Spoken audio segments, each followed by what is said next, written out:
জনতাৰ সেৱাত জনকল্যাণৰ বাবে উৎসৰ্গিত মুখ্যমন্ত্ৰী ডক্টৰ হিমন্ত বিশ্ব শৰ্মাৰ নেতৃত্বাধীন কল্যাণকামী অসম চৰকাৰ ৰাজ্যৰ সৰ্বদিশ সামৰি প্ৰশাসনিক সংস্কাৰ আৰু সুশাসনেৰে সৰ্বস্তৰৰ সৰ্বাংগীন উন্নয়ন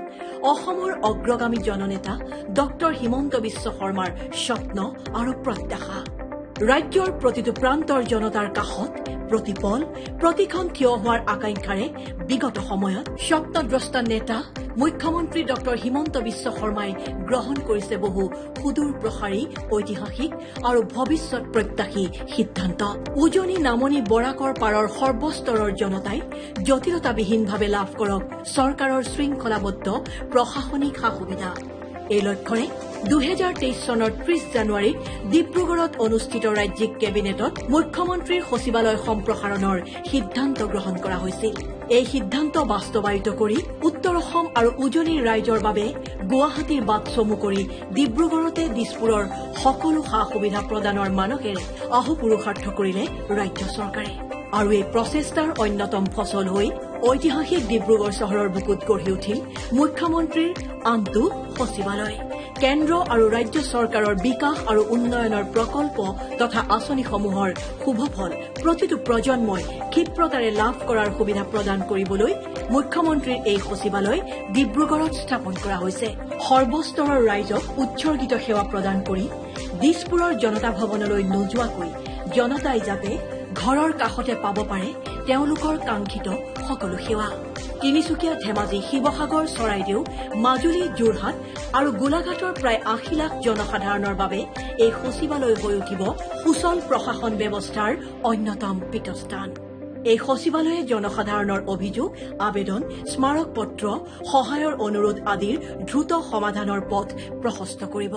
ডিব্ৰুগড় কেবিনেটৰ সিদ্ধান্ত অনুসৰি মাত্ৰ এবছৰ 8 মাহৰ ভিতৰতেই ব্যৱহাৰৰ উপযোগী কৰি গঢ়ি তোলা হ'ল ডিব্ৰুগড় মাইজান এলেকাত স্থাপিত এই সচিবালয়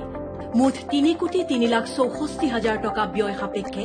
ডিব্ৰুগড়ৰ জলসম্পদ বিভাগৰ অতিথিশালাক মুখ্যমন্ত্ৰীৰ সচিবালয়লৈ সফলতাৰে ৰূপান্তৰ কৰা হ'ল এই ভৱনৰ প্ৰথম মহলাত মাননীয় মুখ্যমন্ত্ৰীৰ কাৰ্যালয় মুখ্যমন্ত্ৰীৰ প্ৰধান সচিব আৰু ব্যক্তিগত প্ৰধান সচিবৰ কাৰ্যালয় কক্ষ স্থাপন কৰা হ'ল ইয়াত সংলগ্ন থাকিব বিশেষ কৰ্তব্যৰত বিষয়াসকলৰ কাৰ্যালয় কক্ষ ভিডিঅ' কনফাৰেন্সিঙৰ সুবিধাৰ সৈতে সন্মিলন কক্ষ ভিভিআইপি সকলৰ বাবে বিশেষ কোঠাৰো ব্যৱস্থা কৰা হৈছে এই নতুন সচিবালয়ত আনহাতে এই ভৱনৰ ভূমি সংলগ্ন তলৰ মহলাত থাকিব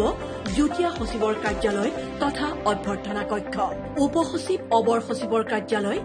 শাখা বিষয়াৰ কোঠা শাখা কাৰ্যালয় অভ্যৰ্থনা ডেস্ক দৰ্শনাৰ্থীৰ প্ৰতীক্ষা কক্ষকে ধৰি প্ৰয়োজনীয় আন সকলো কোঠা ইয়াত সংলগ্ন কৰা হৈছে দিছপুৰত থকা মুখ্যমন্ত্ৰীৰ সচিবালয়ৰ পোনপটীয়া তত্বাৱধানত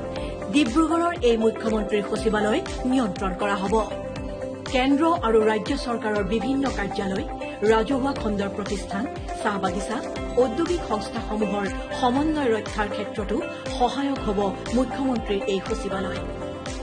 উজনিৰ জিলাসমূহৰ ৰাইজৰ অভাৱ অভিযোগৰ সুবিচাৰ কৰা আঁচনিসমূহৰ নিৰীক্ষণ কৰাৰ লগতে চুবুৰীয়া ৰাজ্য অৰুণাচল আৰু নাগালেণ্ডৰ সৈতে সমন্বয় ৰক্ষাতো সহায়ক হ'ব ডিব্ৰুগড়ত স্থাপিত মুখ্যমন্ত্ৰীৰ এই সচিবালয় প্ৰশাসনিক গতিশীলতা